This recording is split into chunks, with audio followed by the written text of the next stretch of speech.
All right, you are not going to believe the tea that just got spilled from inside one of DC's biggest power couples.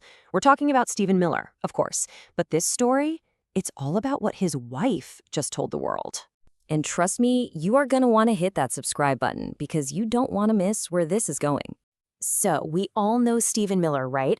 Top Donald Trump ally, the guy behind some huge policies. But what happens when he goes home? Who is really calling the shots? Well, the answer might just blow your mind. Yep, you heard that right. That is a direct quote from his wife, Katie Miller, on her brand new podcast. She says when it came to their wedding, he was the bridezilla. And look, this wasn't just some off-the-cuff remark. Katie lays out the entire story of their wedding, and honestly, it completely flips the script on who you think was running the show. So forget a small, intimate ceremony. Stephen apparently wanted a massive party. We're talking 250 people on the guest list. And the timeline for this huge event? Get this. He gave her just 3 months to pull the whole thing off. For 250 guests. No pressure, right? And here's the kicker.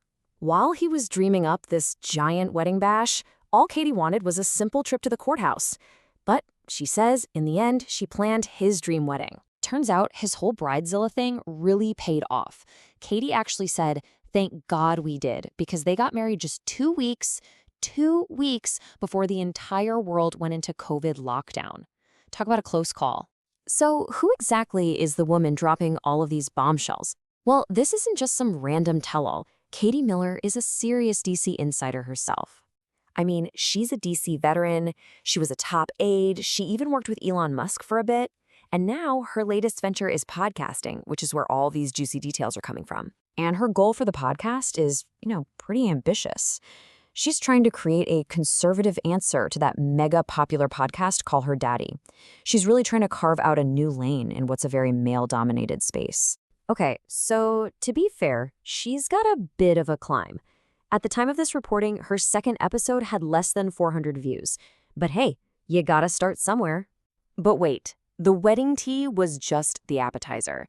She also got super candid about their home life, especially what it's like raising 3 little kids. And she paints this picture, and I think a lot of you are going to recognize this, that when she comes home, after Stephen's been on dad duty, it is total toy chaos. Every single toy just dumped everywhere. So here's how they divide and conquer. Apparently, he is laser focused on naps and nutrition, making sure the kids eat right and sleep on schedule.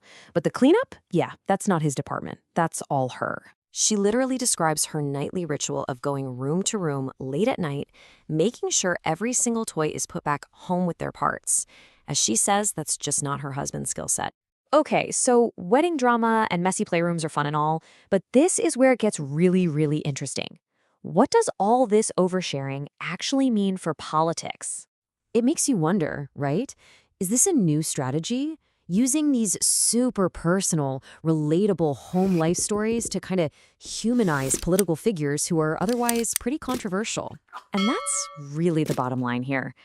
The line between being a political player and a lifestyle influencer is getting blurrier and blurrier. It's not just about policy anymore. It's about content. It's about building a brand, one messy playroom at a time. So that got me thinking, who else is sitting on stories like these? If you could get any political figure to start a tell-all podcast, who would it be? Let me know your pick down in the comments. And that's the story behind the story. If you want more explainers just like this one, do me a favor, hit that like button and make sure you're subscribed. We'll see you on the next one.